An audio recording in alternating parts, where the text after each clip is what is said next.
इस टॉपिक में हम कुछ बेसिक टॉपिक कवर करने वाले हैं। ठीक है, जल्दी ही हम स्टार्ट करने वाले हैं इलेक्ट्रोस्टैटिक्स। और बेसिक टॉपिक में हम आज ले रहे हैं भाई एटम क्या होता है। तो एटम के बारे में बच्चों को जानकारी होनी चाहिए। एटम क्या है इसके बारे में हमें जानकारी होनी चाहिए। देखें, किसी भी मटेरियल का जो स्मॉलेस्ट पार्टिकल होता है, सबसे छोटा पार्ट होता है, उसको हम क्या कहते हैं? एटम कहते हैं। तो जो एटम है वो किस टाइप का होता है स्ट्रक्चर में?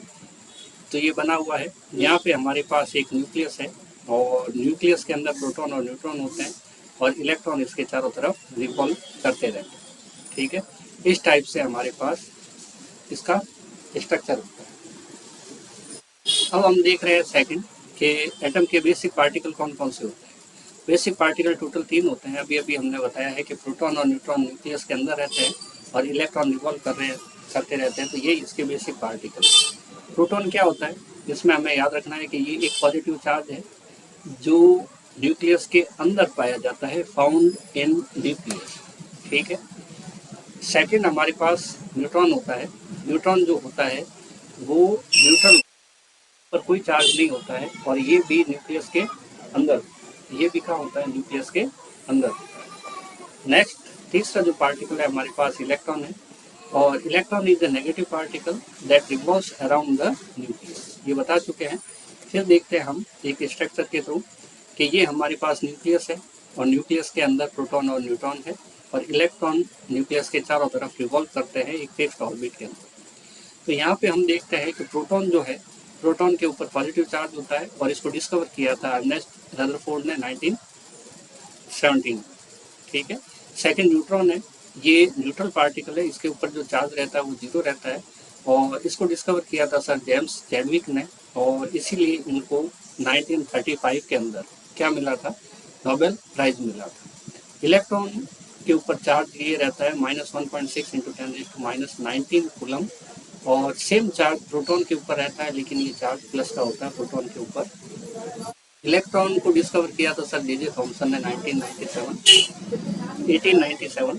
तो न्यूक्लियस जो है उसको डिस्कवर किया रदरफोर्ड ने, जिस एक्सपेरिमेंट का नाम है गोल्ड फॉइल एक्सपेरिमेंट 1911। ठीक है। तो ये सब बेसिक जानकारी है, इसको हमें रखना चाहिए। नेक्स्ट हमारे पास न्यूक्लियस जो होता है, हम बात कर रहे हैं यहाँ पे फ्री इलेक्ट्रॉन की। ठीक है, फ्री इलेक्ट्रॉन। तो फ्री इलेक्ट्रॉन क्या होते हैं? फ्री इलेक्ट्रॉन वो होते हैं जो न्यूक्लियस के जो फोर्स ऑफ अट्रैक्शन रहता है इलेक्ट्रॉन के ऊपर, उससे फ्री हो जाते हैं, वो फ्री इलेक्ट्रॉन है। इलेक्ट्रॉन को जब एक्सटर्नल सोर्स से, बाहर से कहीं से एनर्जी मिलती है तो उस एनर्जी को लेकर रिक्वायर्ड फिक्स एनर्जी होती है इनकी। तो जितनी एनर्जी इनको चाहिए उतनी एनर्जी मिल जाए तो ये बाहर चले जाते हैं, एटम को छोड़ देते हैं, लेकिन मटेरियल से बाहर नहीं जा पाते। ऐसे इलेक्ट्रॉन फ्री इलेक्ट्रॉन होता है और ये क्या काम करते हैं? इलेक्ट्रॉन करंट का फ्लो करने में सक्षम होते हैं, कैपेबल होते हैं। नेक्स्ट हम क्या देखते हैं कि सोडियम। ठीक है, सोडियम पीरियोडिक टेबल में 11 नंबर पे है, उसमें 11 प्रोटॉन और इलेक्ट्रॉन होते हैं, इसलिए ये एल्जेब्रिक सम करें तो 0 हो जाता है। प्रोटॉन पे प्लस चार्ज 11, इलेक्ट्रॉन पे माइनस चार्ज 11, टोटल 0 हो गया। तो ये न्यूट्रल होता है, इलेक्ट्रिकली ये न्यूट्रल होता है। जितना भी एटम है सारे के सारे इलेक्ट्रिकली न्यूट्रल है और सबका जो रीजन है वो यही है, क्या कि नंबर ऑफ प्रोटॉन और नंबर ऑफ इलेक्ट्रॉन इक्वल।